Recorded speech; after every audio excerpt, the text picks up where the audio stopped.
ప్రభుత్వ నిబంధనలు పాటించినటువంటి శ్రీ చైతన్య పాఠశాలపై చర్యలు తీసుకోవాలా,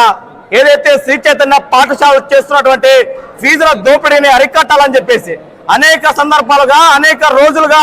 ఐక్య విద్యార్థి సంఘాల ఆధ్వర్యంలో పెద్ద ఎత్తున అనంతపురం జిల్లా వ్యాప్తంగా ఆందోళన నిర్వహించి నిన్నటి రోజు కూడా ఏదైతే అనంతపురం జిల్లా విద్యాశాఖ కార్యాలయం ఎదుట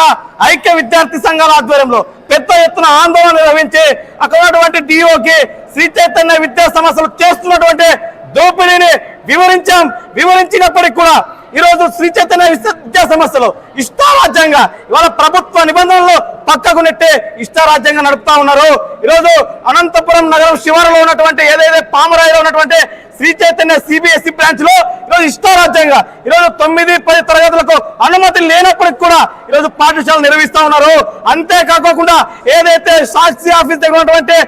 శ్రీ చైతన్య పాఠశాలను మూత వేసి ఈరోజు శ్రీ చైతన్య ఏదైతే పామరాయిలో ఉందో ఆ బ్రాంచ్ లో ఈరోజు సాక్షి ఆఫీస్ ఉన్నటువంటి విద్యార్థులను ఇక్కడ మెర్జ్ చేస్తామని చెప్తా ఉన్నారు. నిన్నటి కూడా విద్యాశాఖ అధికారి స్పష్టంగా తెలియజేశారు, అలా మెర్జ్ చేయడానికి లేదు, అది ప్రభుత్వానికి విరుద్ధం, చట్ట విరుద్ధం అని చెప్పేసి విద్యాశాఖ అధికారులు చెప్తున్నప్పటికీ కూడా ఇక్కడ శ్రీ చైతన్య యాజమాన్యం ఇష్టారాజ్యంగా వాళ్ళకి నచ్చినట్లుగా ఈరోజు విద్యార్థుల్ని తల్లిదండ్రుల్ని మోసం చేస్తూ ఈరోజు ఇక్కడ వేల రూపాయలు కట్టించుకుంటా ఉన్నారు. వాటిని ఆల్ ఇండియా స్టూడెంట్ బ్లాక్ ఏఎస్పీగా ఖండిస్తా ఉన్నాం. నిజంగా మీరు ఈ విధంగా వ్యవహరిస్తే ఖచ్చితంగా ప్రత్యక్ష దాడులకు దిగుతామని ఈ సందర్భంగా ఆల్ ఇండియా స్టూడెంట్ బ్లాక్ ఏఎస్పీగా ఈ యొక్క శ్రీ చైతన్య విద్యా సంస్థలకు హెచ్చరిక జారీ చేస్తా ఉన్నాం.